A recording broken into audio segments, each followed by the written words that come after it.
Hello,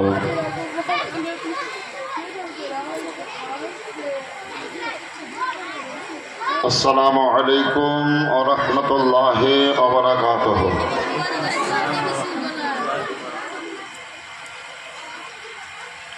আলহামদুলিল্লাহ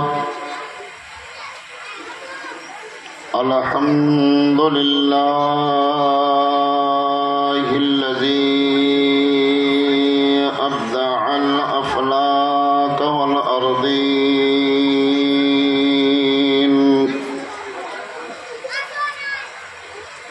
ওয়াসসালাতু আসসালামু আলা মান কানা নাবিয়্যান ওয়া আদম وآدم بين الماء والطين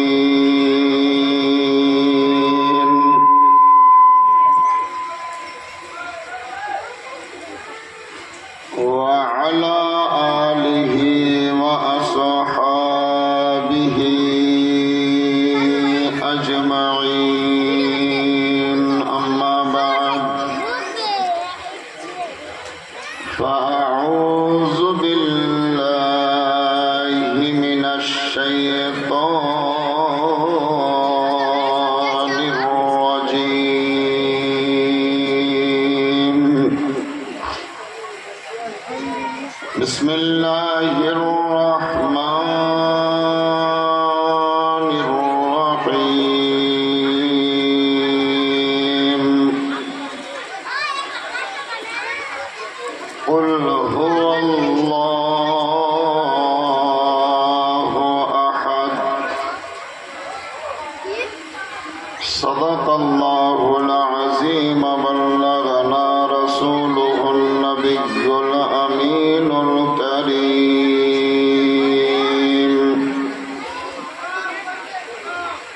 ونحن على ذلك لمن الشاهدين والشاكرين.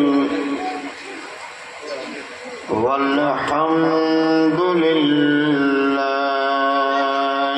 رب العالمين.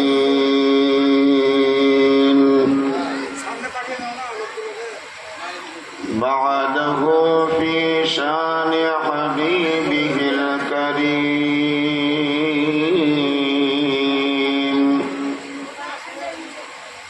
فقد قال الله تعالى في القرآن المجيد والفرقان الحميد.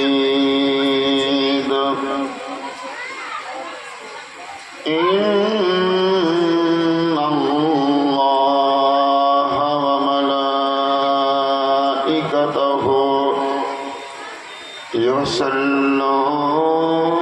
يصلون على النبي. يا أيها الذين آمنوا صلوا عليه وسلموا تسليما. اللهم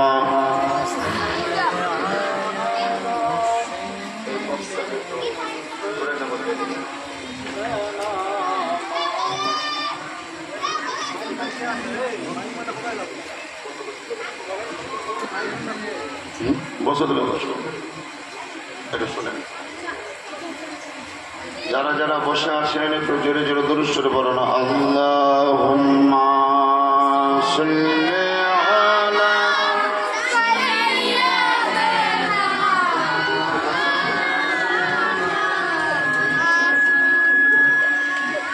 ওয়া আলা আলি সাইয়্যিদিনা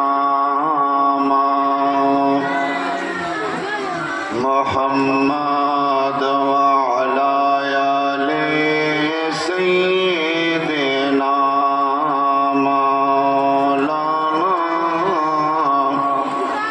محمد صلوا على আরেকটু করেন ওদিকে করেন এদিকে না ওদিকে আরেকটু করে দেন এটাকে ঠিক আছে থাকে ওটাকে বিপরীত করে দাও وعلى آل سيدنا مولانا محمد صلوا على محمد صلوا على محمد हर दम ज़बान से निकालो बात नामी मोहम्मद हर दम ज़बान से निकालो शफी आना मोहम्मद सल्लल्लाहु ताला अलैहि वसल्लम। শ্রদ্ধেয় সম্মানিত সুযোগ্য সুদক্ষ বিজ্ঞ অভিজ্ঞ আজকের এই সভায় উপস্থিত হওয়া শ্রোতামণ্ডলীগণ, ধর্মপ্রাণ মুসলমান, ছোট ছোট ছেলে এবং মেয়েরা, এখনো পর্যন্ত উপস্থিত হতে না পারা ইসলাম দরদি ভাইরা মায়েরা, সকলকেই জানাই পুনরায় আন্তরিক সালাম। আসসালামু আলাইকুম ওয়া রাহমাতুল্লাহি ওয়া বারাকাতুহু।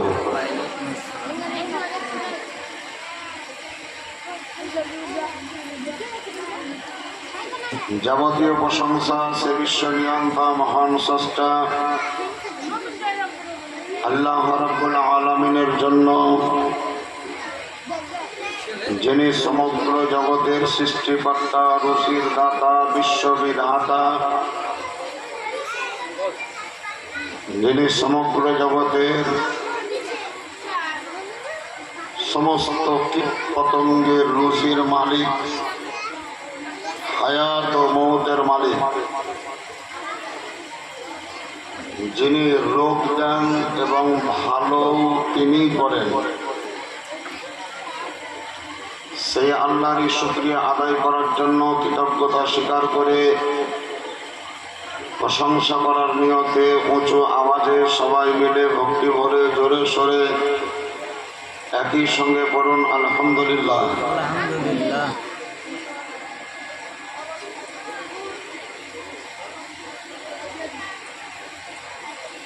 আজকের এই সভাটা কোন উদ্দেশ্যে, কোন মানুষে আপনারা জানেন। নবী দিবসকে কেন্দ্র করে জলসা।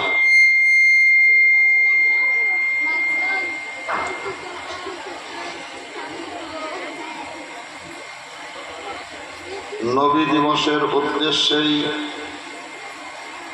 এই জলসা উদযাপিত হয়েছে বা হচ্ছে। আমরা যে নবীকে চোখে দেখিনি,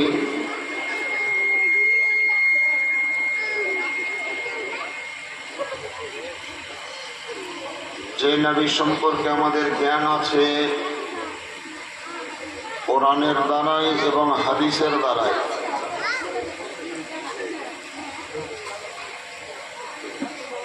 কোরআন সর্বপ্রথম অবতীর্ণ হয়েছে আমাদের নবীর ওপর।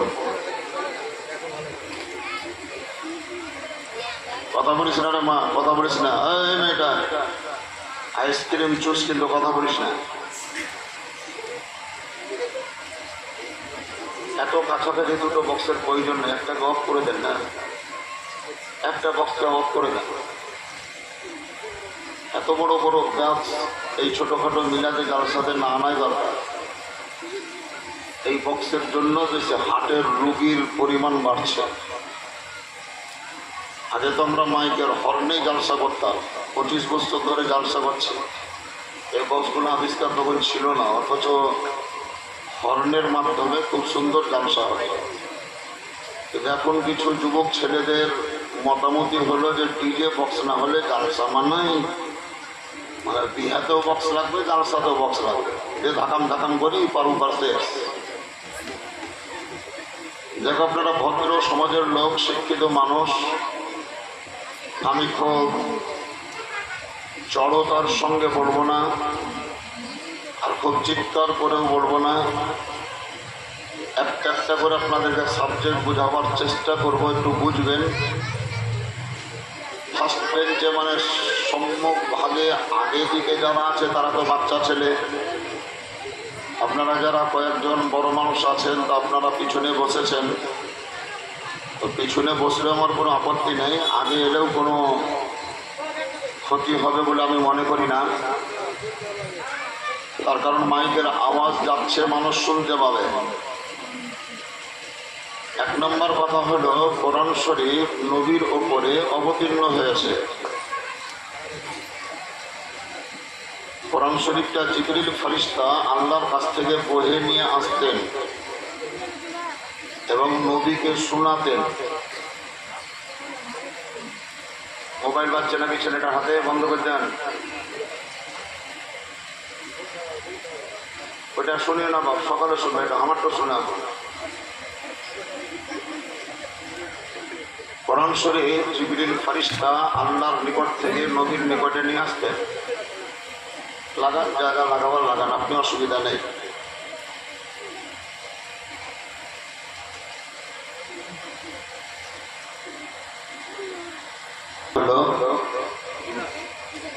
আমি যেটা বুঝাবার চেষ্টা করছি একটু বুঝে।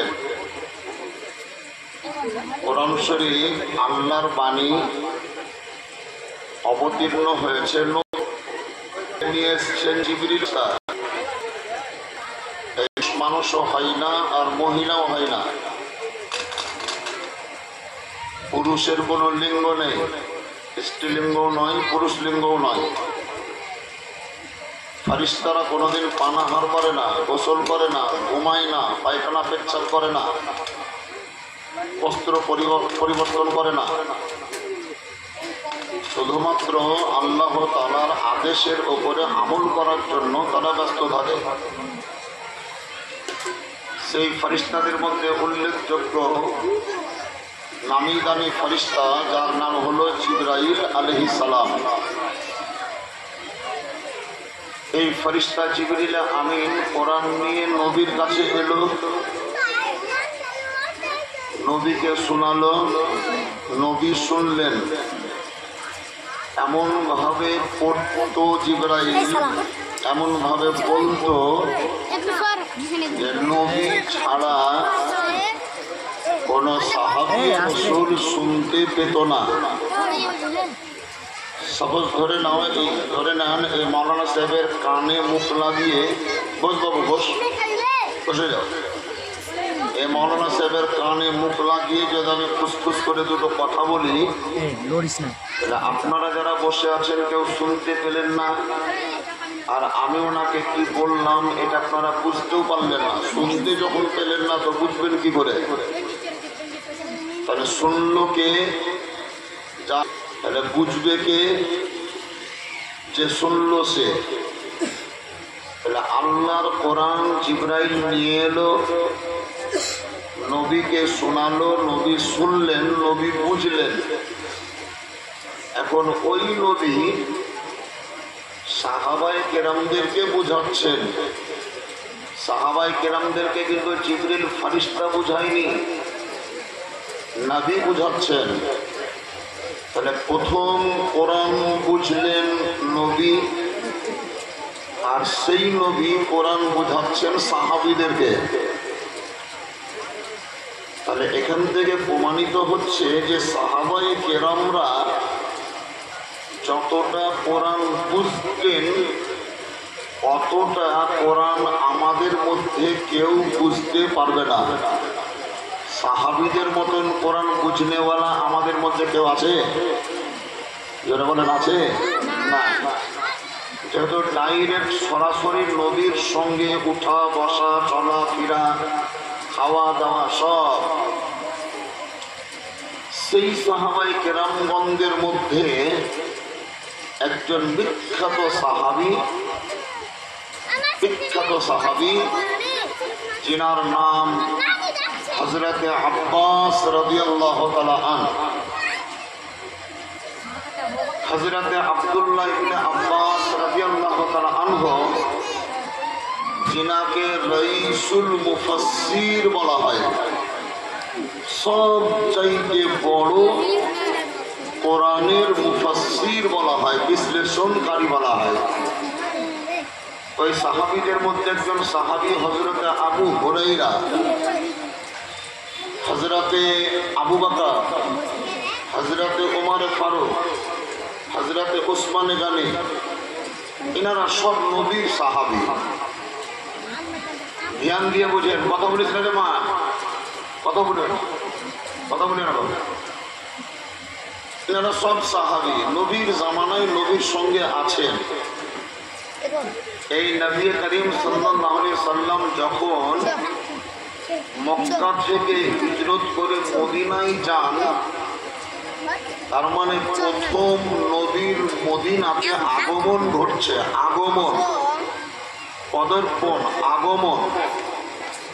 যখন নবীর আগমন মদিনাতে হয়, তখন মদিনার মুরব্বী লোকেরা দাঁড়িয়েছিল রাস্তায়, মহিলারা দাঁড়িয়েছিল বাড়ির দরজায়, বাচ্চা বাচ্চা ছেলে মেয়েরা দাঁড়িয়েছিল ছতের ওপরে, দল বেঁধে বেঁধে। তারা মজলিস বানিয়েছিল, মিছিল করেছিল, স্লোগান দিয়েছিল নবীর আগমনকে কেন্দ্র করে। নবী আমাদের দেশে আসছেন, নবী আমাদের গ্রামে ঢুকছেন, নবী আমাদের সমাজে আসছেন, তার জন্য তেনাকে স্বাগতম জানাতে হবে, ওয়েলকাম জানাতে হবে। এর জন্য বাচ্চা বাচ্চা মেয়েরা নবীকে দেখতে পাবো না ভেবে ছতের উপরে উঠেছে, আর মুরব্বী লোকেরা রাস্তায় দাঁড়িয়ে আছে, মহিলারা বাড়ির দরজায় দণ্ডায়মান অপেক্ষা করছে। সকলেই কিন্তু নিজের নিজের বাড়ির দরজা, রাস্তাঘাট নবীর আগমনকে কেন্দ্র করে পরিষ্কার করেছে। সেই দিন নবীর আগমনে মদিনার লোকেরা মিছিল বার করেছিল, জুলুস বার করেছিল, সমাবেত হয়েছিল, এক জায়গায় একত্রিত হয়েছিল। নবীও বলেননি যে এটা বেদাত, তোমরা করিও না। সাহাবায়ে কেরামরাও বলেননি যে এটা বেদাত, তোমরা করিও না। আজকে আমরা নবীর উদ্দেশ্যে জুলুস করছি, মিলাদ করছি, সমাবেশ করছি, কোন উদ্দেশ্যে যে আজকের তারিখে আল্লাহর তরফ থেকে দুনিয়াকে নবীর আগমন ঘটেছে, নবীর পদার্পণ হয়েছে। তা সেই নবীর আগমনকে কেন্দ্র করে আমরা জুলুস করলাম, আনন্দে খুশি মানালাম, আনন্দিত হলাম, ইবাদত করলাম, নফল ইবাদত করলাম। এরকম জুলুস করা, এরকম মিলাদ করা, মিছিল করা কোনো সাহাবী, কোনো তাবেঈ, কোনো বুজুর্গ ব্যক্তি আজ পর্যন্ত কোনো কিতাবে হাদিস এবং কোরআনের উদ্ধৃতি দিয়ে বেদাত বা নাজায়েজের ফতোয়া কেউ লেখেনি, কেউ বলেনি। যদি কোনো মসজিদের ইমাম বলে যে এটা বেদাত, তাহলে জানতে হবে ও সাহাবীদের বিরোধিতা করছে। কোনো মসজিদের মুসল্লি যদি বলে বেদাত, তাহলে জানতে হবে তাবেঈদের বিরোধিতা করছে। যদি কোনো বিএ পাস করা বাংলা বই পড়ে কোনো আপ টু ডেট ছেলে বলে যে এটা বেদাত বা নাজায়েজ, তাহলে জানতে হবে সাহাবায়ে কেরাম, নবী ও রাসূল, তাবেঈ, তবে তাবেঈ এদের বিরুদ্ধে কথা বলছে। তার কারণ জুলুসে মুহাম্মাদি বাহির করা বা জুলুস করা কোরআন এবং হাদিস দ্বারা বেদাত, এটা কোনো কিতাবে লেখা নেই। বরং জুলুস বাহির করা, পতাকা উত্তোলন করা, ঝান্ডা লটকানো, মিছিল করা, এটা যদি বলেন তাহলে আল্লাহর ফেরেশতাদের সুন্নাত। দেখবেন আজকে তো কারেন্টের আলো জ্বলছে 25-26 বছর পিছন দিকে চলে। 25-26 বছর পিছিয়ে যদি যাই তাহলে এই এলাকায় লাইন ছিল না, কারেন্ট ছিল না। 30 বছর এগিয়ে যান, কারেন্ট ছিল না, মসজিদে প্রদীপ জ্বলত, হারিকেন জ্বলত। আপনাদের আমাদের বাড়িতেও হারিকেন, লণ্ঠন, প্রদীপ, চারা, লম্ফু জ্বলত। কাউরির বাড়িতে যদি কোনো বোন অথবা মা সন্তান প্রসব যন্ত্রণায় আক্রান্ত হয়েছে, মানে সন্তান ভূমিষ্ঠ হওয়ার টাইম চলে এসছে, ওই বাড়ির মহিলারাই ওই মেয়েটার জন্য একটা আলাদা ঘর নির্বাচন করত এবং সেই ঘরের দরজায় একটা কাপড়ের পর্দা টেনে দিত। কাপড়ের পর্দা, এই কাপড়ের পর্দা মানে যেন সবাই দেখতে না পায়, তার জন্য পর্দা টেনে দিত। আর চট করে দাইমাকে ডাকা হতো, সন্ধ্যাবেলায় ব্যথা উঠেছে, সন্তান প্রসব না হওয়া পর্যন্ত দাইমা তোমাকে থাকতেই হবে। দাইমা এসে ডিউটি করছে। রাত্রিবেলায় প্রদীপ নিভানো হবে না, কেরোসিন সব সময় মজুদ, প্রদীপ জ্বলবে। বাড়ির লোকেরাও ঘুমায় না। পাড়ার মেয়েরা খবর পেয়েছে, এক এক করে সব দেখতে আসছে যে চল অমুকের মনে হয় সন্তান হবে, দাইমা এসছে। এই দাইমা বাড়িতে ঢোকা দেখে আরো 5 জন মহিলা সে বাড়িতে ঢুকতো। এখন আর ঢোকে না, যেহেতু সামান্য কুনকুনি ব্যথা উঠছে আর হাসপাতাল নিয়ে পালিয়ে যাচ্ছে, যার জন্য দেখতে যায়ও না, দেখতে পাইও না। তখনকার সুবন্দোবস্ত ছিল। তাহলে একটা বাড়িতে একজন মায়ের একটা সন্তান হবে, তার জন্য ব্যবস্থাপনা চলছে। পর্দা টানিয়ে দাও, প্রদীপ জ্বালিয়ে রাখো, গরম পানির প্রয়োজন হলে রেডি রাখো, বাচ্চাটাকে সেকার জন্য, সেদ্ধ করার জন্য ঘুঁটা বা ঘুষি দিয়ে আগুন রেডি রাখো। শীতকালে বাচ্চাটাকে সেদ্ধ করতে হবে, সেঁকতে হবে, ইত্যাদি ইত্যাদি। 2-5 জন লোক রেডি আছে, কখন কি হবে, কখন কি হবে, কখন কি হবে। এটা আপনার আমার মায়ের জন্য এই সুবন্দোবস্ত হলো, করলাম, দেখলাম। মক্কাতুল মুকাররমায় একজন মহিলা যার নাম হযরতে আমেনা, তার স্বামীর নাম আব্দুল্লাহ। আব্দুল্লাহর ইন্তেকাল হয়ে গেছে, আমেনার স্বামী জগতে নাই।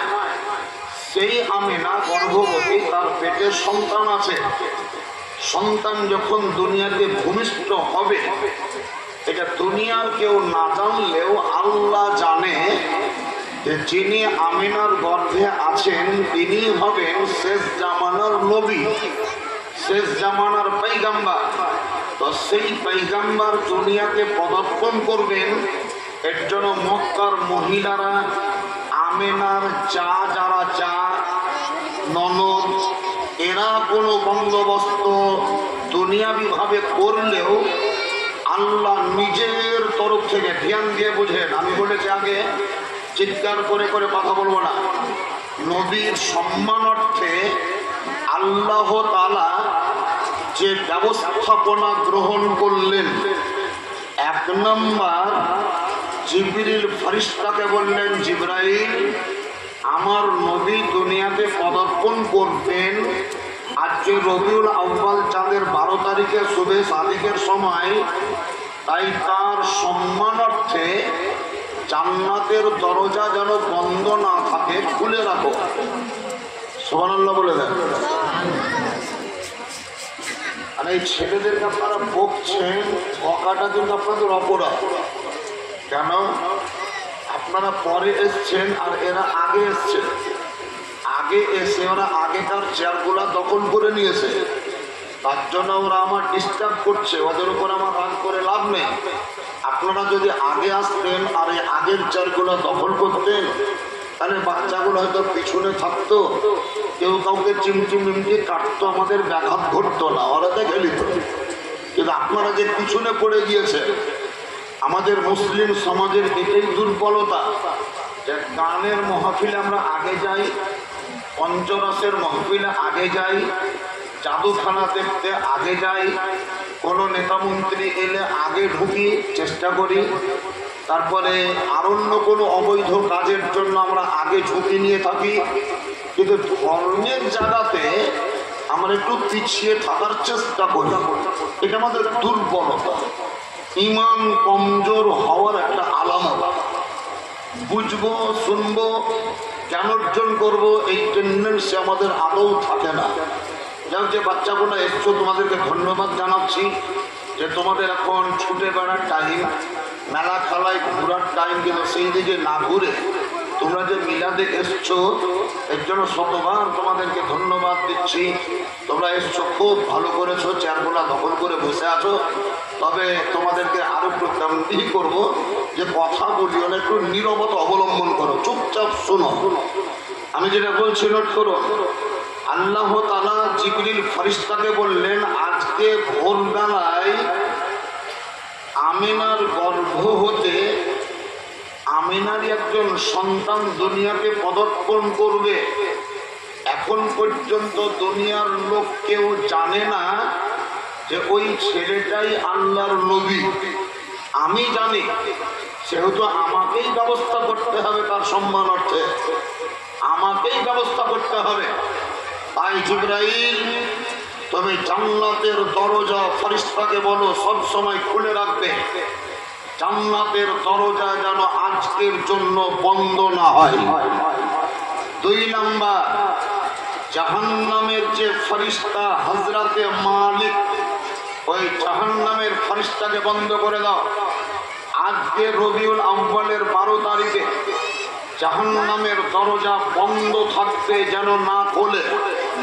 3 নাম্বার, পৃথিবীর মাঝে যেখানে যেখানে কবর আছে, ইহুদি, নাসারা, বেদিন, বেঈমান, দুষ্টু, তাদের ছাড়া যারা মুআহিদ, আমাকে এক বলে মানত, আমাকে এক বলে জানত, তাদের ইন্তেকাল হয়েছে, ওদের কবরে দুনিয়াতে হালকা গুনাহ করার জন্য আযাব হচ্ছে।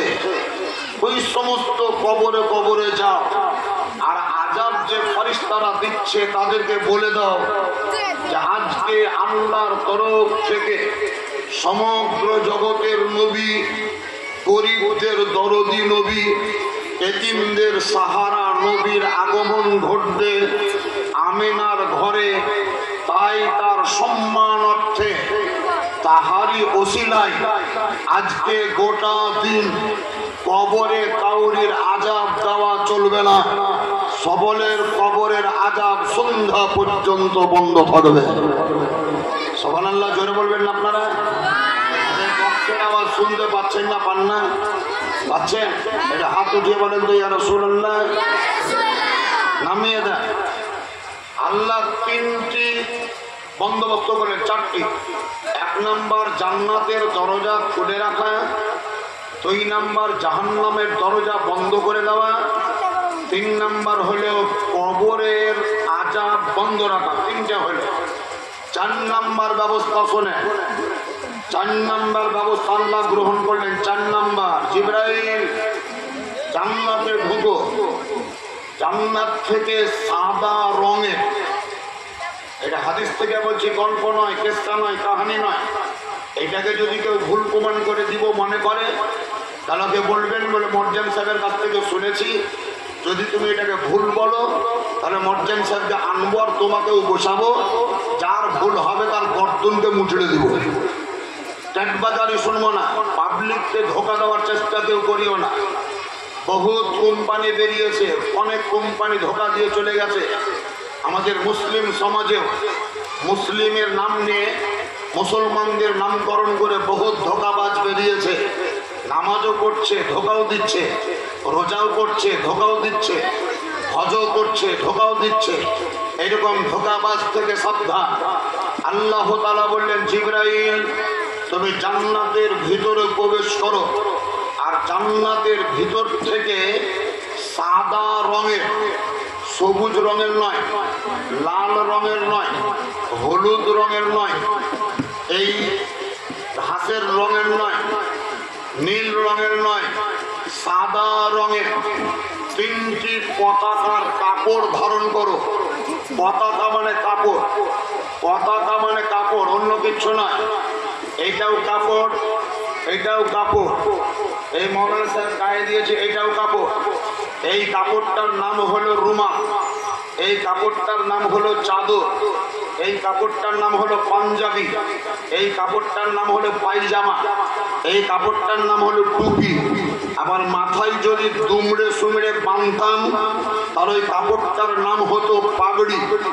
আবার একটা কাপড় মাবনরা পরিধান করছে, ওর নাম হলো শাড়ি। আবার একটা কাপড় শাড়ির নিচে পরে, ওর নাম হলো সায়া বা পেটিকোট। ওই রঙেরই বা ওই ঢঙেরই কাপড় মানুষ যখন মৃত্যু বরণ করে, বরণ করার পর গোসল করার পর ওই মৃত্যু ব্যক্তিকে যে পরিধান করিয়ে দেওয়া হয় সেই কাপড়টার নাম হলো কাফন, ওটাকে কাফন বলছে। আবার একটা কাপড় মেয়েরা ব্যবহার করছে, ওটার নাম হলো ওড়না। সবই কাপড়, তার নাম ওড়না, তার নাম শাড়ি, তার নাম সায়া, তার নাম রুমাল, তার নাম চাদর, তার নাম আপনার বেডশিট, তার নাম ল্যাপের রুয়া, তার নাম বালিশের খোল, তার নাম পাঞ্জাবি, তার নাম জুব্বা, তার নাম পাগড়ি, তার নাম কাফন, তার নাম টুপি। নাম বদলে দিয়েছে স্থান বদলার জন্য। আল্লাহ তাআলা বললেন, জিবরাইল জান্নাতের ভিতর থেকে 3খানা কাপড় নাও, আর ওই 3খানা কাপড় নিয়ে তুমি জান্নাত থেকে বেরিয়ে যাও। পতাকার নামকরণ করা হলে আর নাম পতাকা, ঝান্ডা। জিবরাইল 3খানা কাপড় নিয়ে গিয়ে পৃথিবীর পশ্চিম প্রান্তে, আপনাদের পশ্চিম কোন দিকে? আপনাদের পশ্চিম আমার পিছনে। ওদের পৃথিবীর পশ্চিম প্রান্তে শেষ সীমানায়, শেষ সীমানায় ওই সাদা রঙের একটা ঝান্ডাকে গেড়ে দাও। লাঠিতে বেঁধে, বাঁশে বেঁধে, খুঁটিতে বেঁধে গেড়ে দাও। একটা হলো। 2 নম্বর ঝান্ডা নিয়ে পৃথিবীর পূর্ব প্রান্তে যাও, শেষ সীমারেখায় চলে যাও।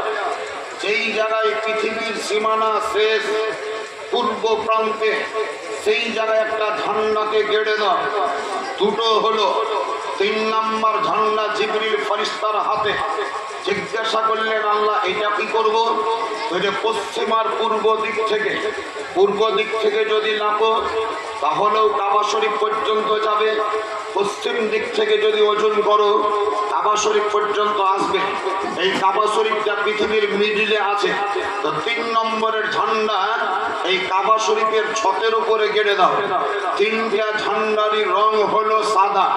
জিবরিল ফেরেশতা জিজ্ঞাসা করলেন, ইয়া রব্বে কায়নাত, এই ঝান্ডা 3টি আপনি দিলেন কেন, আর আমাকে পৃথিবীতে দাঁড়া করালেন কেন? আল্লাহ বলেন, জিবরাইল, দুনিয়া বর্তমানে পাপে জর্জরিত, গুনহায় নিমজ্জিত। মানুষ বড় বড় মেয়েকে কবরে দাফন করে দিচ্ছে, মদ্যপানে ব্যস্ত হয়ে আছে, বাপ মায়ের শ্রদ্ধা করে না, গুরুজন ব্যক্তিদেরকে মান্যতা দেয় না, ভাই ভাইকে মার্ডার করছে, ভাই ভাইকে কতল করে দিচ্ছে। এক কথায় পাপের সমুদ্রে ডুবে আছে। এই সাদা রঙের ঝান্ডা আমি পাঠালাম, তার মানে এটা শান্তির একটি আলামত, গুনাহ মুক্ত হওয়ার আলামত। আমি যে নবীকে আজকে পাঠাচ্ছি, এই নবীর দ্বারাই মানুষ গুনাহ মুক্ত হবে, এই নবীর দ্বারাই মদ্যপান করা মানুষ ছাড়বে, এই নবীর দ্বারাতে জুয়া খেলা বন্ধ হয়ে যাবে, এই নবীর দ্বারাতে ঘুষ নেওয়া বন্ধ হয়ে যাবে, এই নবীর দ্বারাতে সুদ খাওয়া বন্ধ হয়ে যাবে, এই নবীর দ্বারাতে সাবালিকা মেয়েকে জিন্দাই কবরে দাফন করা বন্ধ হয়ে যাবে, এই নবীর তাবলীগে, নবীর ক্যাম্পিংয়ে, নবীর উপচারে মায়ের প্রতি নির্যাতন করা বন্ধ হয়ে যাবে, এই নবীর ওসিলাতে বড়দের শ্রদ্ধা করা মানুষ শিখবে। এটা শান্তির শান্তির শান্তির আলামত। তাই ঝান্ডা গাড়া করালাম, নবী আসবে, আর ওই নবী আসার পূর্বে এটা আমি গোটা পৃথিবীর লোককে একটা সংকেত বহন করে দিলাম। সুবহানাল্লাহ জোরে বলবেন না? যদিও তিনটি কিন্তু ঝান্ডা তো বটে, যদিও তিন পিস কিন্তু ঝান্ডা তো বটে। এই ঝান্ডা কোথা থেকে আনা হলো? জান্নাত থেকে। পৃথিবীর দুই প্রান্তে আর কাবা শরীফের ছতের উপরে কার লোকে? জিবরাইল। রং কি? সাদা। তাহলে যে আল্লাহ, ধ্যান দিয়ে বুঝে, যে আল্লাহ নবীর আগমনের দিনকে কেন্দ্র করে জান্নাত থেকে তিনটি ঝান্ডা পাঠালেন আর জিবরিল ফারিস্তাকে দিয়ে তিন জায়গায় স্থাপন করালেন, সেই নবীর আগমন দিনকে কেন্দ্র করে আমি আপনি যদি ঝান্ডা উত্তোলন করি, ঝান্ডা যদি হাতে ধরি, ঝান্ডা যদি বাড়িতে উত্তোলন করি, বাড়িতে যদি টাঙিয়ে রাখি, তাহলে এটা জায়েজ হবে না নাজায়েজ হবে? আপনারা জোরে বলেন, জায়েজ হবে না নাজায়েজ হবে? আজকের ঝান্ডা বাড়িতে বাঁধাকে যদি নাজায়েজ কেউ বলে, হাতে ধরাকে কেউ যদি নাজায়েজ বলে, তাহলে কাবা শরীফের ছতের উপরে ঝান্ডা দেওয়া নাজায়েজ হতো। আল্লাহ নাজায়েজ বলেনি, ফেরেশতা জিবরাইল নাজায়েজ বলেনি। পৃথিবীর পূর্ব প্রান্তে একটা ঝান্ডা, ওটাকে নাজায়েজ বলা হয়নি। যদিও তখন ছিল তিনটি, এখন হয়তো আপনাদের চাবনপাড়া থেকে শুরু করে নবজাইগির বলেন, কাসারপট্টি বলেন, জয়রামপুর বলেন, আর হবিপুর বলেন, আর পিয়ারাপুর বলেন, আর উদবাগান, ভূতবাগান, যে বাগানে বলেন, বুড়া বাগান বলেন, আর জালি বাগান বলেন, সব জায়গার লোক হয়তো শতাধিক ঝান্ডা উত্তোলন করছে। তাহলে আমাদের আজকের ঝান্ডা উত্তোলন করা, তার মানে হচ্ছে সেই দিনের জিবরিল ফারিস্তার অনুকরণ করা। এখন যদি কেউ এটাকে বেদাত বলে, কোনো মতেই মানব না। কেউ যদি নাজায়েজ বলে, কোনো মতেই শুনব না। কেউ যদি শিরক বলে, তার কথার উপরে ঈমান আনব না। কেউ যদি নিষেধ করে, মানব না। আরো একটা জিনিস বলে দিই, আমরা বাড়িতে ঝান্ডা টাঙাই কেন? মসজিদে ঝান্ডা টাঙাই কেন? দরজায় ঝান্ডা টাঙাই কেন? আপনার রাস্তাতে গাছের ডালে ঝান্ডা বাঁধি কেন? আপনি যদি জয়রামপুরের লোক হন আর এই রাস্তার পাশেই যদি বাড়ি হয়, আর এই বাড়ির কানটাতে যদি একটা বাঁশ পুঁতে রাখে, ওই বাঁশের ডগায় যদি সিপিএম পার্টির লাল পতাকা ঝুলে, এই রাস্তা দিয়ে যে যাবে পতাকা দেখবে। অথবা যদি তৃণমূলের ওই ঘাস গাছের পতাকা ঝুলে, এই রাস্তা দিয়ে যে যাবে সেই ব্যক্তি পতাকাটা দেখবে। অথবা পদ্ম ফুলের যদি সংকেত ঝুলে, রাস্তা দিয়ে যে তার যাবে সেই ব্যক্তি এই পতাকাটা দেখবে। জিজ্ঞাসা করার প্রয়োজন হবে না যে বাড়ির লোকটা কোন পার্টি করে, এই বিজেপি করে না তৃণমূল করে, সিপিএম করে না কংগ্রেস করে। আর বাড়ির আজনাতে বাঁশ পোতা আছে, বাঁশের ডগায় পতাকা ঝুলছে, পতাকায় সংকেত দেওয়া আছে, তৃণমূলের না কংগ্রেসের, সিপিএম এর না বিজেপি। এই পতাকা দেখে আপনি নিজের মনে মনে বলে দিতে পারবেন লোকটা বিজেপি করে, অথবা লোকটা সিপিএম করে, অথবা লোকটা তৃণমূল করে, অথবা লোকটা নির্দল করে, না হলে আর কোনো পার্টি করে। যে পার্টির পতাকা ঝুলবে সেই পতাকাটাই দেখেই সেই পার্টির দিকে আপনি তাকে গণ্য করবেন, মান্যতা দেবেন। এই সিপিএম এর ভক্ত, এই বিজেপির ভক্ত, এই তৃণমূলের ভক্ত, এই নির্দলের ভক্ত। আপনার বাড়ির আজনাতে একটা যদি বাঁশ লটকান আপনার পোতা থাকে, বাঁশের ডগায় যদি ইসলামিক পতাকা, নবী মুস্তাফার ঝান্ডা ঝোলানো থাকে, লটকানো থাকে, রাস্তা দিয়ে যে ব্যক্তি যাবে জিজ্ঞাসা করতে হবে না, আলোচনা করতে হবে না, ঝান্ডা দেখেই বলে দিতে পারবে যে এই লোকটা হলো নবী মুস্তাফার ভক্ত। সুবহানাল্লাহ, সুবহানাল্লাহ, নারে তাকবীর, নারে রিসালাত, হযরত আল্লামা মাওলানা মুআজ্জম সাহেব, নারে তাকবীর, নারে রিসালাত। আমরা রাসূল পাক আকা মুস্তাফার উম্মত হিসাবে ঝান্ডা উত্তোলন করেছি, পতাকা হাতে ধারণ করেছি। এই পতাকা হাতে ধারণ করা, ঝান্ডা উত্তোলন করা, আজকে সোমবার দিবাগত রাত্রি, মঙ্গলবারের রাত, সেপ্টেম্বরের 8 তারিখ দিবাগত রাত্রি, মানে 9 তারিখের আগমন ঘটতে যাচ্ছে। আপনাদের মাঝে আমি বলে যাচ্ছি, ঝান্ডা উত্তোলন করা, ঝান্ডা হাতে ধারণ করা, বাড়িতে টাঙিয়ে রাখা, জুলুস বাহির করা, মিছিল করা, স্লোগান দেওয়া, নারে তাকবীর, নারে রিসালাত, জশ্নে ঈদ মিলাদুন নবী, বিশ্ব নবীর আগমন দিবস, এই কথাগুলো বলা, ঝান্ডা উত্তোলন করা, পতাকা হাতে ধারণ করা নাজায়েজ, বেদাত, হারাম, শরীয়ত বিরোধী কাজ। যদি হাদিস দ্বারা, দলিল দ্বারা কেউ প্রমাণ দিব মনে করে, ওকে আমি বলে যাচ্ছি তুমি সকালবেলাতেও প্রমাণ দিতে পারো, আজকে রাত্রেও দিতে পারো, কালকেও দিতে পারো, পরশুও দিতে পারো, 3 দিন পরেও দিতে পারো, 4 দিন পরেও দিতে পারো, 5 দিন পরেও দিতে পারো। যেই দিন প্রমাণ দিতে পারবে, দলিলপত্র সংগ্রহ করতে পারবে, সেই দিন ডাকবে ইনশাআল্লাহুল আজিজ। নিজের তেল পুড়িয়ে নিজের গাড়িতে চড়ে তোমার ওই প্রমাণ দেওয়াটা এসে দেখবো, তোমার দলিলটাই দেখবো, কোন জায়গা থেকে রেফারেন্স দাও, কোন জায়গা থেকে দলিল দাও, কোন জায়গা থেকে প্রমাণ করো। আল্লাহর পয়গম্বর হাবিবে কিবতেগার শাহনশাহে জিওয়াগার মক্কার সরকার মদিনার তাজদার পাপীদের উদ্ধার ইসলাম রবি প্রেমের ছবি নূরুন নবী মামিনার লাল মরুদ্দুল লাল মক্কার হেলাল আহমদ মুস্তাফা নবী মুহাম্মদুর রাসূলুল্লাহ সবাইকে বলেন সাল্লাল্লাহু তাআলা আলাইহি ওয়াসাল্লামের সম্মানার্থে আজকে আপনারা বাড়িতে প্রদীপ জ্বালিয়েছেন, হ্যাসাদ জ্বালিয়েছে, লাইটিং করেছে, লাইট জ্বালিয়েছে। মা হালিমা রাদিয়াল্লাহু তাআলা আনহা বলেন যে মুহাম্মদকে আমি আমার বাড়িতে নিয়ে এসেছিলাম, সেই মুহাম্মদের দ্বারাই। মা আমিনা বলেন যে সন্তান আমি গর্ভ হতে প্রসব করেছিলাম, আমার সেই সন্তানের দ্বারাই রাতের অন্ধকার ছিল না, বরং আমার নবীর নূরে অন্ধকার ঘর আলোকিত হয়ে গিয়েছিল।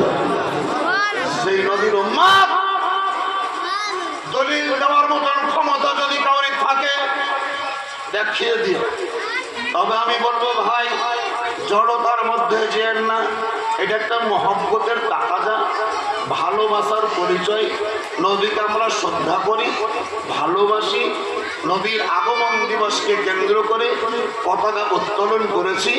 অনুরোধ করব মানুষকে ধোঁকা দেওয়ার জন্য এটাকে নাজায়েজ বলিও না, বেদাত বলিও না, হারাম বলিও না। তুমি হয়তো অংশগ্রহণ করলা না, আপত্তি নাই।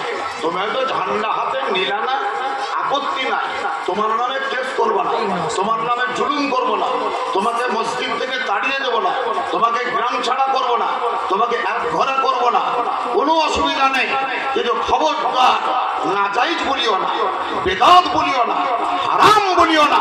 তার কারণ যে জিনিসটা হারাম নয় তাকে যদি হারাম বলে দাও তাহলে কোরআন হাদিস মোতাবেক তোমার ঈমানটাই বরবাদ হয়ে যাবে, তোমার ঈমানটাই থাকবে না। তাহলে নিজের ঈমান নিজে নষ্ট করিও না। যেটা হাদিস কোরআন দ্বারা নাজায়েজ হারাম দেখাতে পারবে সেটাই বলো, যেটা দেখাতে পারবে না সেটা বলিও না। হে মুআজ্জাজ, আজকেই যেমন অজগর পাড়া দিয়ে আসছিলাম আমি, তো মাগরিবের নামাজ অজগর পাড়ার মসজিদে পড়লাম। একটা চায়ের দোকানে বলে এক কাপ চা খাবো, তো দোকানদার আমাকে খুব ভালো চিনে জানে। আমাকে একটা মশলা জিজ্ঞাসা করে যে হুজুর আমার একটা পোতা আছে, 7 মাস বয়স। তো এই পোতাটাকে কোলে করে নিলাম, এখানে হাঁটুর উপরে মানে জাঙ্ঘের উপরে এভাবে বসেছিলাম। তো বসে নিয়েই ছিলাম, হঠাৎ করে পেচ্ছাপ করে দিল। আর পেচ্ছাপে আমার লুঙ্গিটা ভিজে গেল। আমি কি করবো, মাগরিবের নামাজটা তো পড়তে যাবো, ওই লুঙ্গিটা কি খুলে যেতে হবে, আর যে জায়গাটা ভিজেছে সেই জায়গাটা পানিতে ধুয়ে নিলেই হবে? আমার পাঁজরেই বসেছিলাম ভদ্রলোক, দাড়ি চাঁচা, ওর হাতে চায়ের কাপ আছেই। তা আমার বলার আগেই ও আবার ফতোয়া দিয়ে দিলে যে বাচ্চা বয়স যদি 6 মাসের কম হয় তাহলে ধুতে হবে না, নামাজ হবে। বুঝতে পারলেন না? আমি কিছু বলিনি, ও মশলা কিন্তু আমাকে জিজ্ঞাসা করলে আর রিপোর্ট করে বলে দিলে যে বাচ্চা যদি 6 মাসের কম বয়সের হয় তাহলে আর পেশাবে কোনো দোষ নাই, কোনো অন্যায় নাই, অত অসুবিধা নাই, নামাজ হয়ে যাবে। আমি চুপচাপ আছি, নীরবে আছি। পরিবেশটা যখন ঠান্ডা হলো তখন প্রথমত এই লোকটাকে জিজ্ঞাসা করলাম, বাচ্চা যদি 6 মাস বয়সের কম হয় তাহলে তার পেচ্ছাপটা নাপাক নয়, এটা আপনি কোন কিতাবে পড়েছেন? তো যে শুনেছি। তাহলে কার কাছে শুনেছেন? মৌলবীদের কাছেই শুনেছি। একটা মৌলবীর নাম বলেন যে অমুক মৌলবীর কাছে শুনেছি। অত মনে না। তাহলে মনে যদি না আছে তাহলে এই বানাওয়াটে ফতুয়া আপনি দিলেন কেন আগে? আমি তো মৌলবী মানুষ বসে আছি, মশলাটা তো লোকটা আমাকে জিজ্ঞাসা করে, আপনাকে তো করেনি। তা আপনি কেন উত্তর দিতে গেলেন?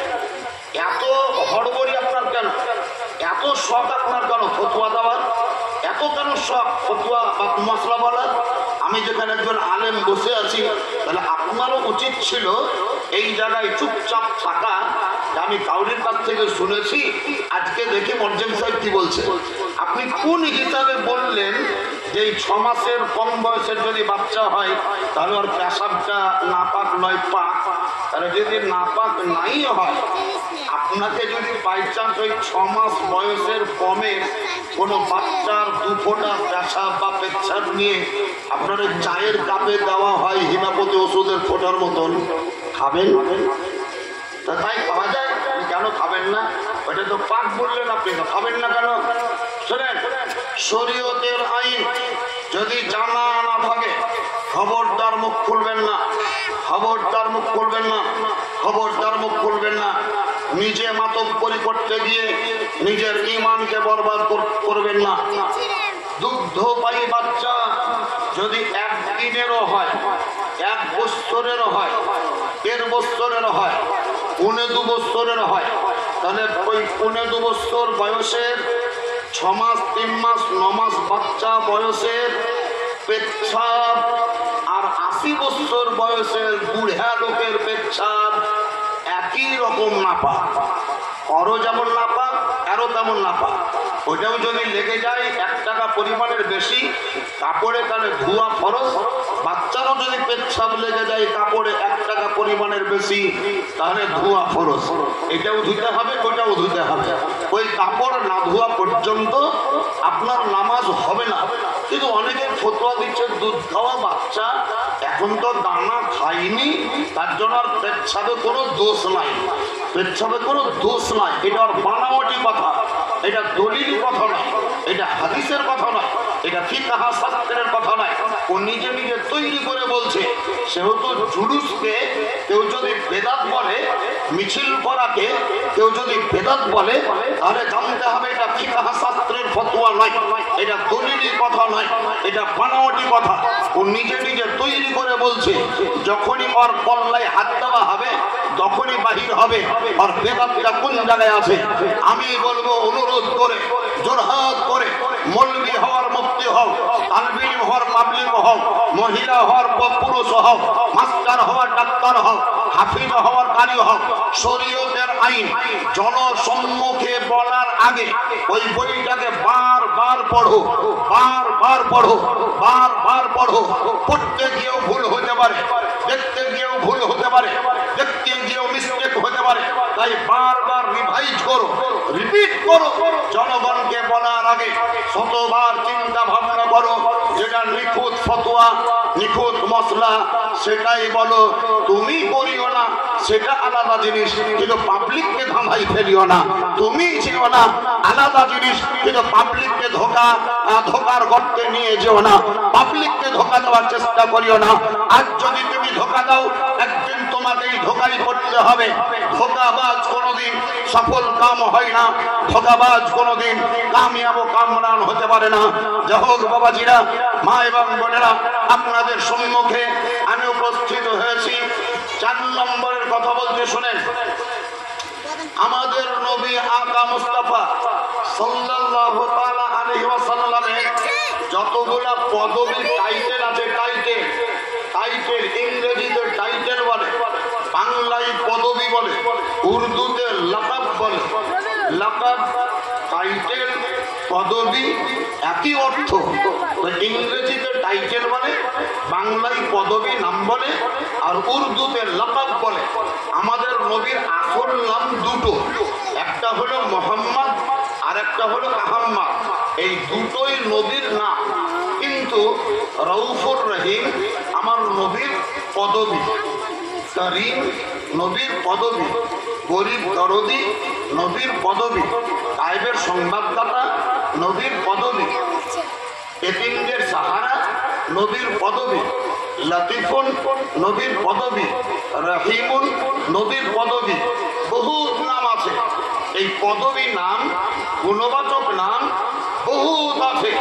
তার মধ্যে একটা নাম আপনারা মুখস্থ করেন, বেশি নাম মুখস্থ করতে হবে না। নবীর একটা পদবী মুখস্থ করেন, সেটা হলো মুআল্লিম। মুআল্লিম, মিম আইন লাম মিম, চারটি অক্ষর, মিম আইন লাম মিম, মুআল্লিম। এই মুআল্লিম শব্দের অর্থ হলো শিক্ষক। ইংরেজিতে বলে টিচার, বাংলায় বলে শিক্ষক, উর্দু বা ফার্সিতে বলে ওস্তাদ, আরবিতে বলে মুআল্লিম। তাহলে নবীকে আল্লাহ বলছেন, হে নবী, আপনাকে আমি পৃথিবীতে মুআল্লিম করে পাঠালাম। সুবহানাল্লাহ বলে দেন। মুআল্লিম করে পাঠালাম মানে শিক্ষক করে পাঠালাম। শিক্ষক করে, কাউরির ছাত্র করে নয়, শিক্ষক করে পাঠালাম। আমাদের নবী জিজ্ঞাসা করলেন, ইয়া রাব্বে কায়নাত, আমাকে শিক্ষক করে পাঠালেন, তো আমি কার শিক্ষক? আল্লাহ বলছেন, সমস্ত ফেরেশতাদের শিক্ষক। আর কার শিক্ষক? যে ছোট বড়, ভালো মন্দ সমস্ত জিন জাতিদের শিক্ষক। আর কার শিক্ষক? তো যে আদম নবী থেকে শুরু করে কিয়ামত পর্যন্ত যত মানব নারী পুরুষ জন্মগ্রহণ করবে, সমস্ত ইনসান মানব সম্প্রদায়ের জন্য তুমি শিক্ষক। এর কায়নাত, আমি কি সবারই শিক্ষক? বলে হ্যাঁ, তুমি সকলের শিক্ষক, তুমি সবারই মাস্টার, সবারই টিচার, সবারই গুরু, গুরুর গুরু, মুআল্লিমের মুআল্লিম, টিচারের টিচার, শিক্ষকের শিক্ষক, ওস্তাদের ওস্তাদ। যে নবীকে আল্লাহ তাআলা সমগ্র জগতে জিন জাতি, মানব জাতি, ফেরেশতা মণ্ডলী সকলের জন্য শিক্ষক করে পাঠিয়েছেন, সেই নবী সম্পর্কে কেউ যদি ধারণা রাখে যে নবী নিরক্ষর ছিল, লেখাপড়া জানতো না, তাহলে বলেন এই মুআল্লিম শব্দের বিপরীত হলো না হলো না? আল্লাহ বলছেন আমি ওস্তাদ করে পাঠালাম, আর আপনি বলছেন নবী লেখাপড়া জানতো না। তাহলে আল্লাহর বলা আর আপনার বলা এক হলো না আলাদা হলো? বুঝতে পারলেন না? সরকার, পশ্চিমবঙ্গের সরকার একটা লোককে মানে বদরুল ইসলাম বা মোমিনুল হককে বলছে, যাও তোমাকে আমি কালীতলা হাই স্কুলের হেডমাস্টার করে পাঠালাম। যাও হে আব্দুর রহিম, তোমাকে বর্ষিমল হাই স্কুলের আমি হেডমাস্টার করে পাঠালাম। হে আব্দুল জাব্বার, তোমাকে তেঘরি হাই স্কুলের হেডমাস্টার করে পাঠালাম। সরকার বলছে তোমাকে হেডমাস্টার করে পাঠালাম, আর আপনি জয়রামপুরের লোক বলছেন বদরুল ইসলাম লেখাপড়া জানে না, আব্দুর রহিম লেখাপড়া জানে না, মমিনুল হক লেখাপড়া জানে না। তাহলে সরকার বলছে হেডমাস্টার করে পাঠালাম, তার মানে নিশ্চয় লেখাপড়া না হলে ওকে হেডমাস্টার করে পাঠাতো না। সাক্ষরতা না থাকলে হেডমাস্টার করতো না। আপনি কোন সেন্সে নিরক্ষর বলছেন, কোন সেন্সে মূর্খ বলছেন? যে নবীকে আল্লাহ তাআলা সমগ্র জগতে মুআল্লিম করে, ওস্তাদ করে, শিক্ষক করে, মাস্টার করে দুনিয়াতে পাঠিয়েছেন, আপনি আমি মুসলমান হিসাবে সেই নবীকে যদি নিরক্ষর বলি, মূর্খ বলি, লেখাপড়া জানে না, এরকম যদি বলি, তাহলে আপনারা ঈমানের সঙ্গে বলেন এই কথাটা বলা অন্যায় হবে না হবে না? অন্যায় হবে না? অন্যায় তো হবে, কিন্তু এরকম ভুরি ভুরি অন্যায় কেউ করছে, বলছে, আপনি প্রতিবাদ করতে পারেন না, আপনি সেই মাথা থামাতে যান না, আপনি প্রতিবাদ করার ভূমিকা নেন না। সেই নবীর উম্মত হিসাবে ফেরেশতা মণ্ডলীরা আমার নবীর প্রতি দরুদ পড়ে আল্লাহ রাব্বে কায়নাত নবী মুস্তাফার প্রতি রহমতের বৃষ্টি বর্ষায় জিন জাতিরা নবীর প্রতি দরুদ পড়ে গাছ ও পালা নবীর প্রতি সালাম পড়ে, ফেরেশতা মণ্ডলীরা নবীর প্রতি দরুদ ও সালাম পড়ে, সমুদ্রের জন্তুরা নবীর প্রতি দরুদ ও সালাম পড়ে, রাস্তায় পড়ে থাকা কীট পতঙ্গ নবীর প্রতি দরুদ ও সালাম পড়ে। আপনি মুসলমান, আপনি ঈমানদার, 5 ওয়াক্তের নামাজি, নবীর উম্মত, আল্লাহর বান্দা হিসাবে ভক্তি ভরে জোরে সরে উঁচু আওয়াজে সেই নবীর উপরে একবার দুরূদ শরীফ পড়ো না। আল্লাহুম্মা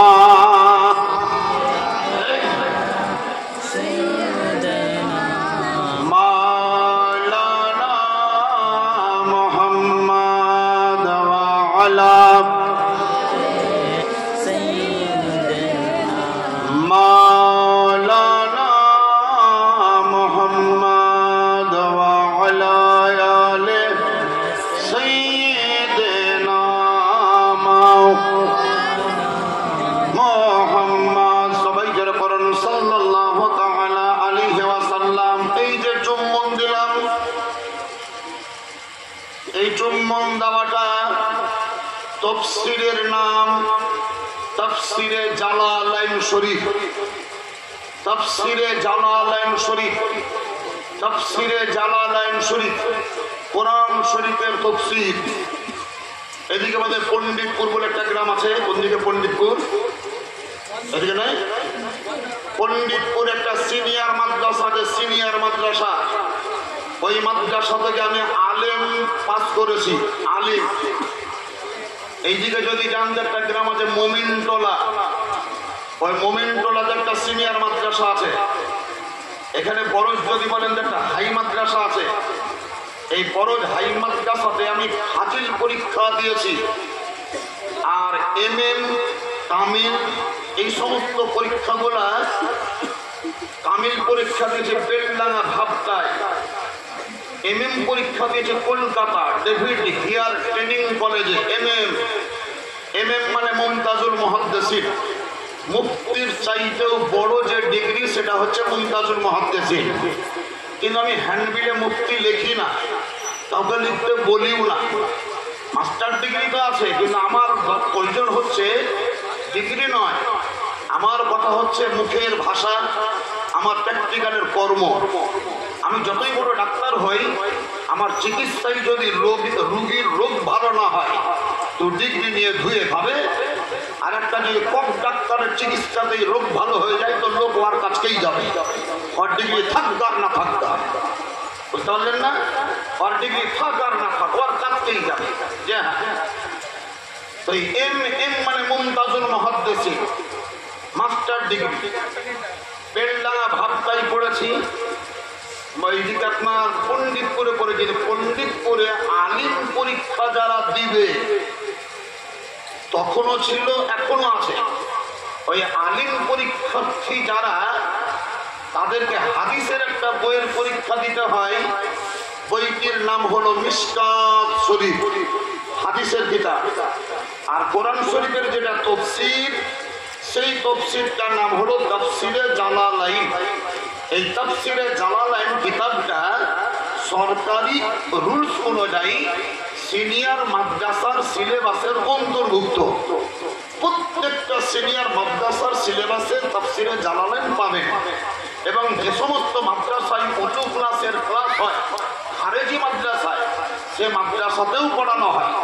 হানফি মাযহাব বলেন, শাফি মাযহাব বলেন, আর মালিকি বলেন, হাম্বলি বলেন, আহলে হাদিস বলেন, যত রকমের মাদ্রাসা আছে, যেখানে যেখানে বুখারী শরীফ পর্যন্ত পড়া হয়, সেই সমস্ত মাদ্রাসাতে এই তাফসীরে জালালাইন শরীফ পড়া হয়। ওই তাফসীরে জালালাইন, ধ্যান দেন, ওই তাফসীরে জালালাইন শরীফে কোরআন শরীফের আয়াত লেখা আছে, কদ জাআকুম মিনাল্লাহি নূর। এটা হলো কোরআন শরীফের আয়াত। এবার ওই তাফসীরের বাইনা সুতুর মানে হাসিয়া, ওতে লিখছে যে নূর বলতে কি, নূর বলতে কি। এটা আপনাকে চিন্তা করতে হবে না, আমাকেও ভাবতে হবে না। ওই তাফসীরটা যিনি লিখেছেন, তিনি তাফসীর করে লিখেছেন যে কোরআনে যে বললো যে নূর, কদ জাআকুম মিনাল্লাহি নূর, এই নূর বলতে কি জিনিস? প্রদীপ, ঘ্যাঁসা, হারিকেন, জেনারেটর, হ্যালোজিন, টিমটিমি, মিটমিটি কি?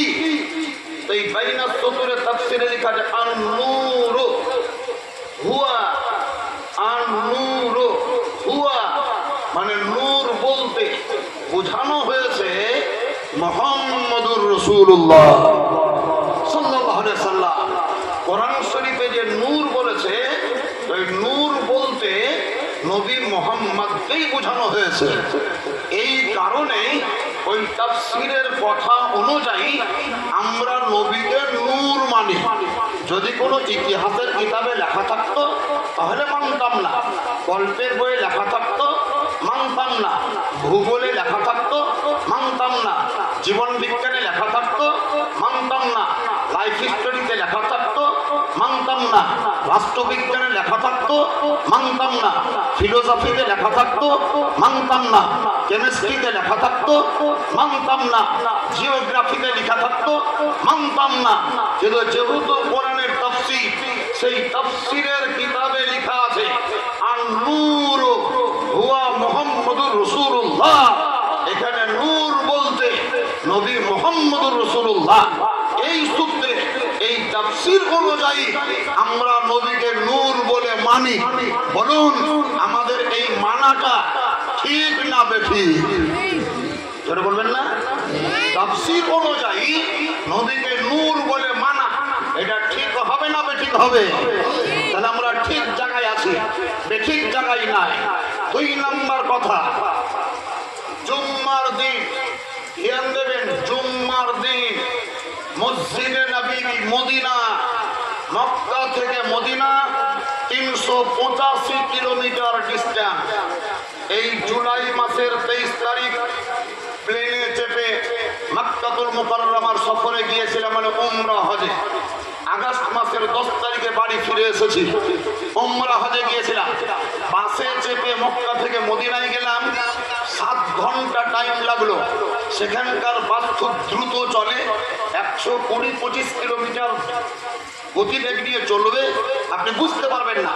জাহাজে চেপে থাকলে যেমন কিছু বোঝা যায় না, মক্কা মদিনার রাস্তার উপরে যে বাস চলে সেই বাসে চেপে থাকবেন, কোনো জার্নি নেই, কোনো ঝাঁকানি নেই, কোনো গ্যাঞ্জাম নেই, বাম্পার নেই, আম্পার নেই, পাম্পার নাই, উঁচু নাই, নিচু নাই, খাল ডোভা কিচ্ছু নাই, একদম সমতল রাস্তা।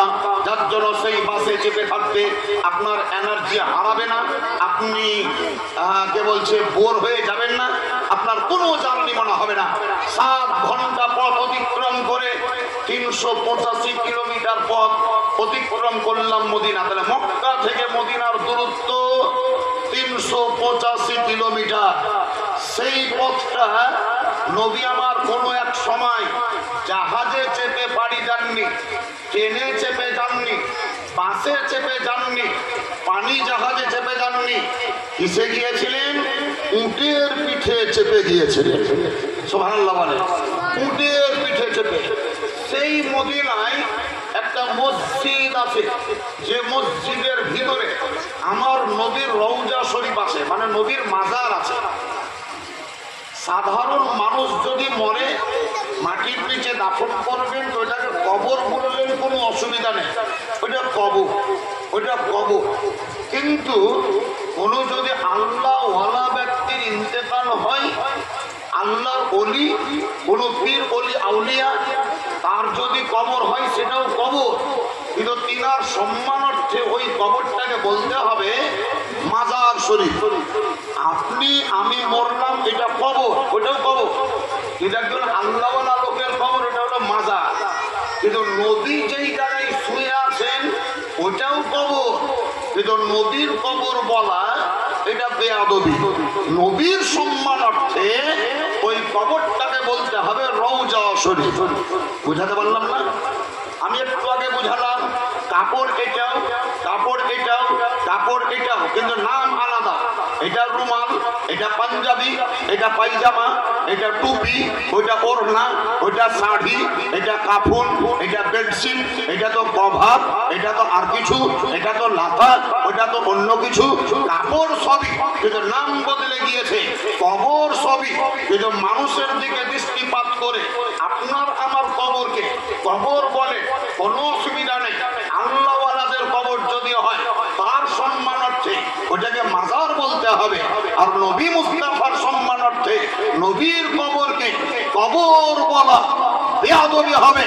এই কারণেই নবীর কবরকে রওজা শরীফ বলতে হবে। এটা আমাদের আদবের তাকাজা। তো নবীর রওজা শরীফ যে মসজিদের ভিতরে, সেই মসজিদটাকে বলা হয় মসজিদে নববী। নববী মানে নবীর দ্বারাই তৈরি হওয়া মসজিদ। সেই মসজিদের যেটা মেম্বার, সেই মসজিদের যেটা মেহরাব, সেই মেম্বারে নবী আমার, মেহরাবে নবী আমার নামাজ পড়াবেন জুম্মার দিন।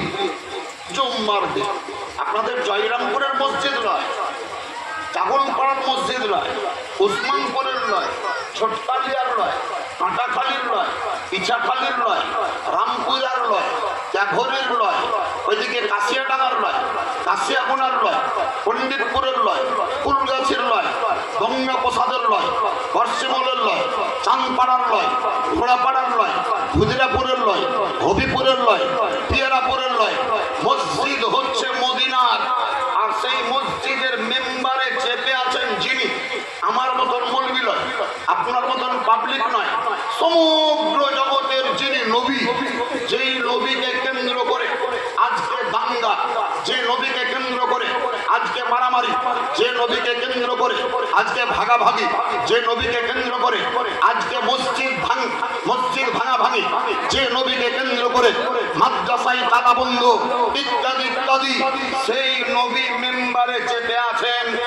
খুতবা পড়বেন, খুতবা পড়বেন, খুতবা পড়বেন, ধ্যান দেন ভালো করে, খুতবা পড়বেন নবী।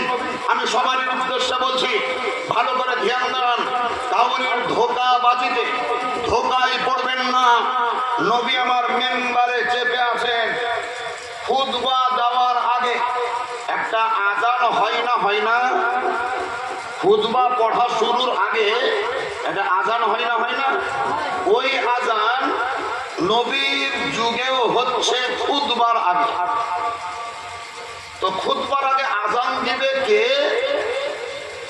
এইরকম মৌলবি নয়, এরকম তালবিল নয়, আর আমার মতন মমতার ভাতা খাওয়া মুয়াজ্জিনও নয়। কে আজান দিবে? বেলাল। সুবহানাল্লাহ জোরে বলেন। কে আজান দিবে? বেলাল। হযরতে বেলাল হাবশী ওই মসজিদে নববীর মুয়াজ্জিন। আমার নবী যেমন মেম্বারে বসে গেলেন, তেমনি হযরতে বেলাল আজান দেওয়ার জন্য মসজিদের বাইরে চলে গেলেন। মসজিদের বাইরে গেলেন। বাইরে বলতে কোথায়?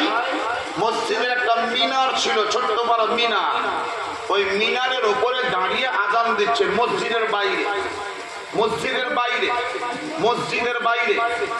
এখন অনেক মসজিদে এই খুতবার আজানটা মসজিদের ভিতরেই ইমামের পিছনেই দিচ্ছে।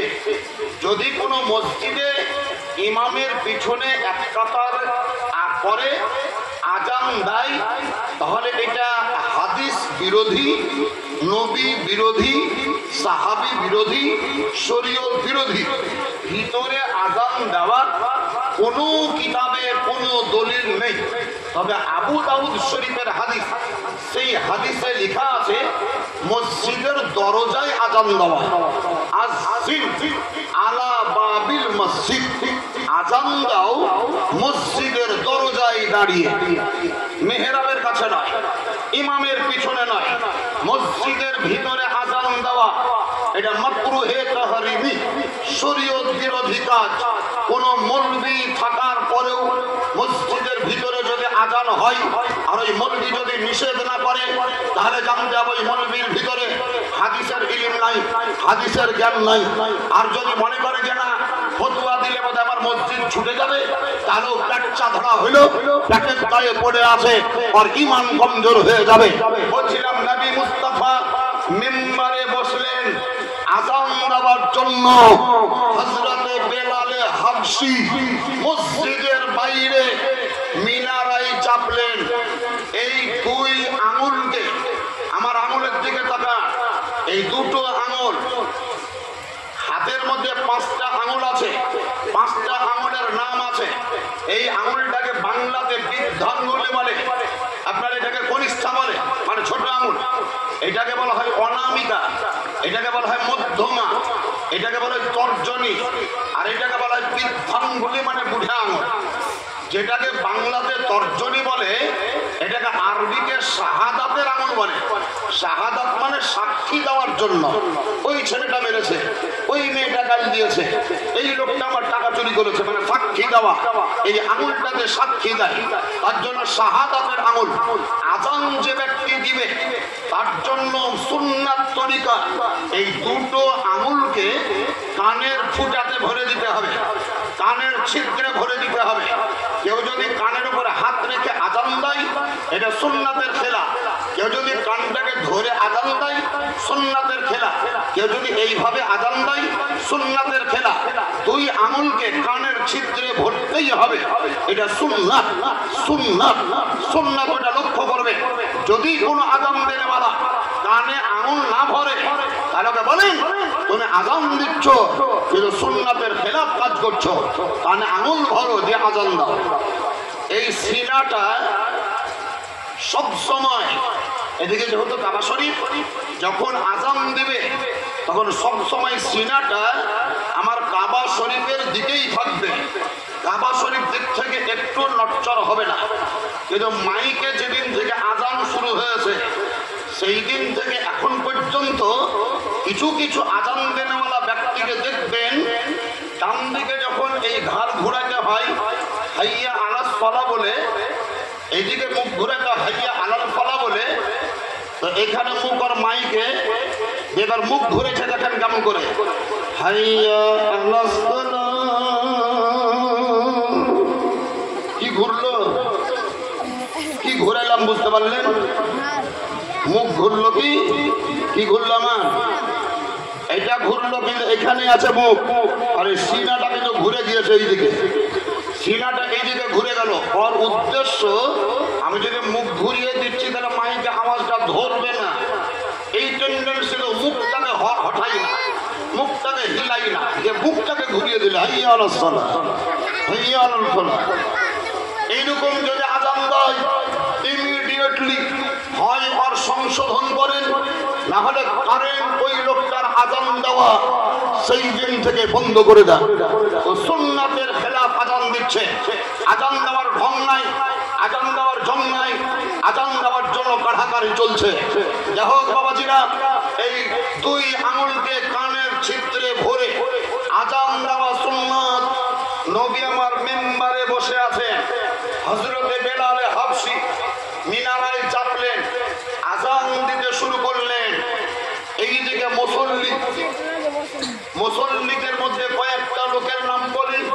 আবু হুরায়রা নামাজ পড়তে গিয়েছে, ওমরে ফারুক নামাজ পড়তে গিয়েছে, আবু বকর সিদ্দিক নামাজ পড়তে গিয়েছে, উসমান গনি নামাজ পড়তে গিয়েছে, আব্দুল্লাহ বিন আব্বাস নামাজ পড়তে গিয়েছে, আব্দুল্লাহ বিন ওমর নামাজ পড়তে গিয়েছে, হযরত আবু হুযায়ফা নামাজ পড়তে গিয়েছে, হযরত আমির হামজা নামাজ পড়তে গিয়েছে।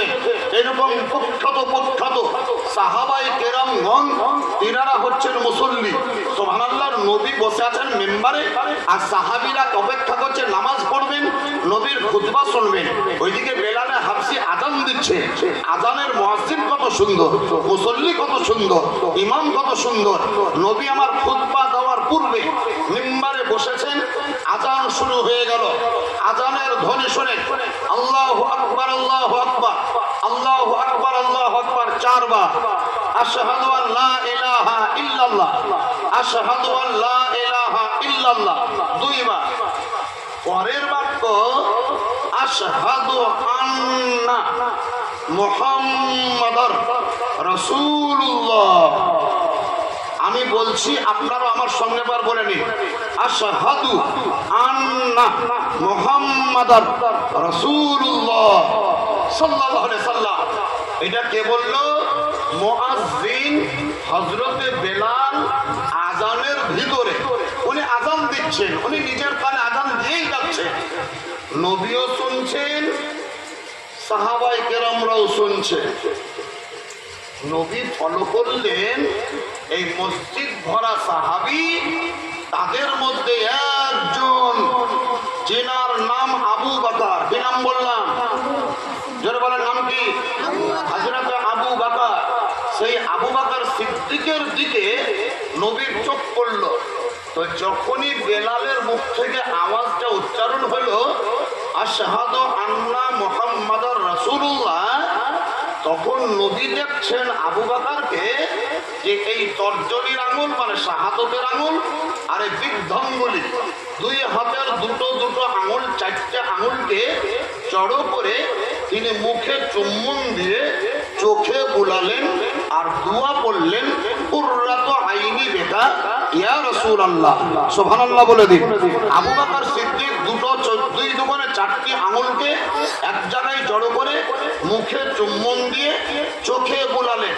নবী আমার এটা দেখতে পেলে আবু বকর এই কাজটা করলো, এর আগে কেউ করেনি, প্রথম আবু বকর করলো।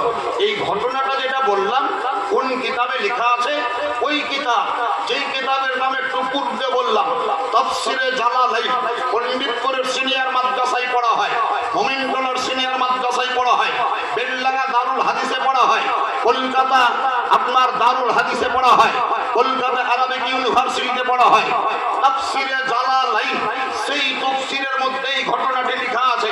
নবী পাক আবু বকরকে এই দৃশ্যটা দেখার পর জিজ্ঞাসা করলেন, আবু বকর তুমি কি করলা?